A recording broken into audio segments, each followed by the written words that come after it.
Hey everyone, I just want to welcome you back to our classroom.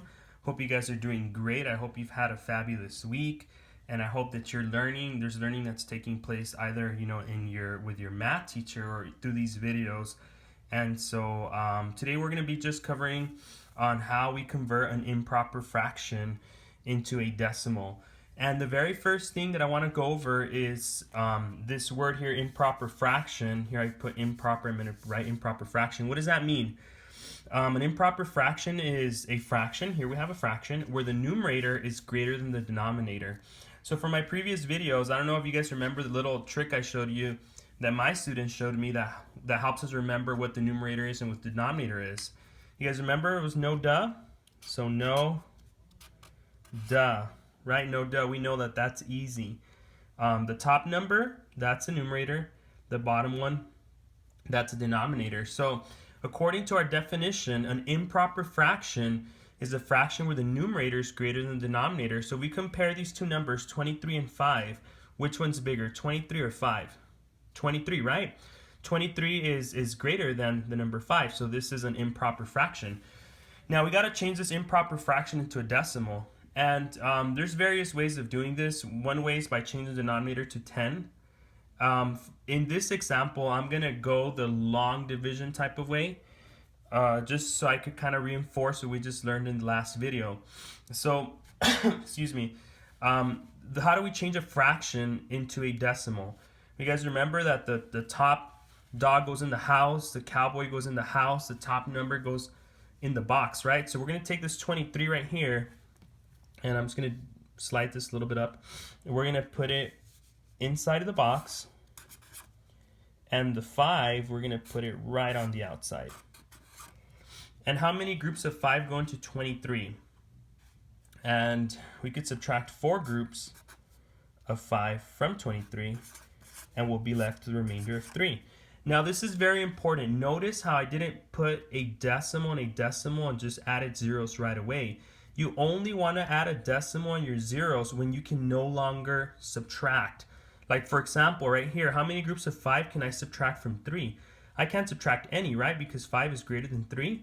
So now is when I could put in my decimal here, my decimal on the top, and I add 2 zeros.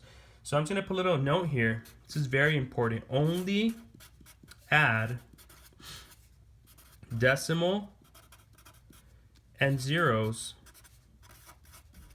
when you can no longer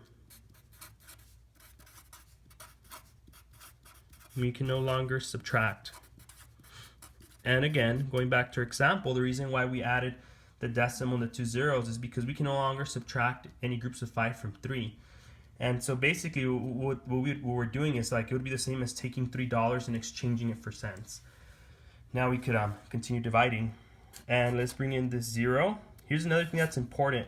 Since I brought down the 0 from the tens place, I got to put my answer right on top of that. How many groups of 5 can I subtract from 30? And that would be 6. 5 times 6 is 30.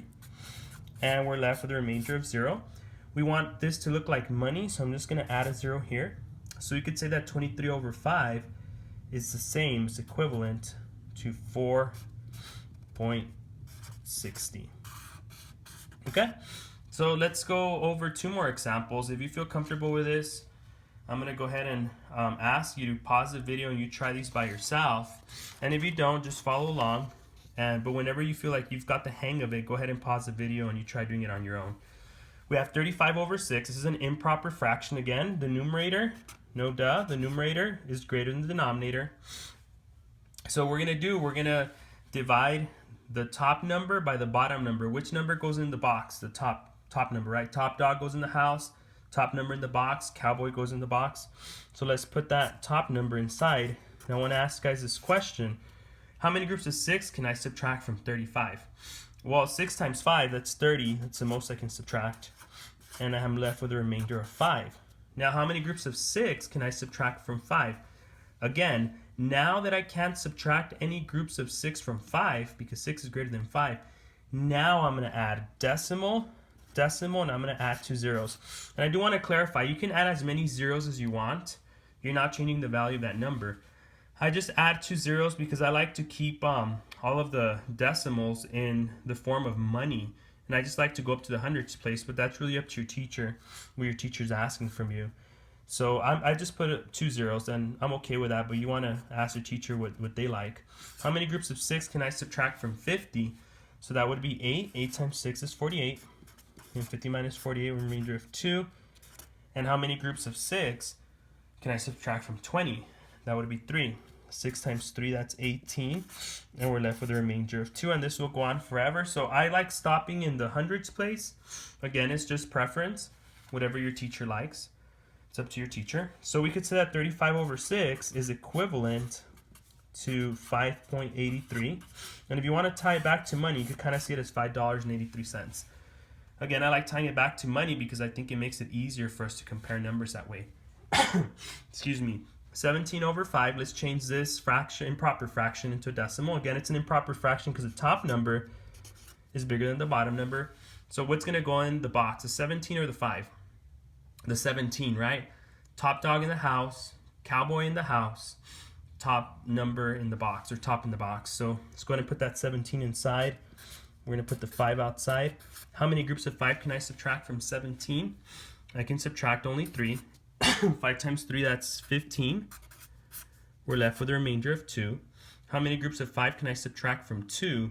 I can't subtract any, right? So now I put the decimal, and I'm going to add 2 zeros. And I'm going to bring one of those zeros down. Now, how many groups of 5 can I subtract from 20? Well, 5 times 4 is 20, so let me just extend this little here. Put the 4 right on top, and notice how I'm putting the 4 right above in the tens place where I brought the 0 down from. That might help you, okay? Be able to keep all your numbers aligned or in the correct place value. How many? Well, so 5 times 4, that's 20. And we're left with a remainder of 0. And we want this to look like money, so I'm going to add just another 0, right? Because if I bring down this 0 and I subtract 0, that's 0. And now we can say that 17 over 5 is equivalent to 3.40. We haven't not gotten into comparing them yet, comparing fractions. But just by looking at these two numbers, these two decimals, as if they were money, I want to ask you guys a question. What's greater, $5.83 or $3.40? And most of you, if not all of you, you probably know that $5.83 is a number that's bigger than $3.40. So we can say that 35 over 6 is greater than 17 over 5. I hope this video helped. If you guys liked it, give me a thumbs up. Share it with someone. Tell a friend about it. I'm creating these videos with the sole purpose only of helping those students who struggle.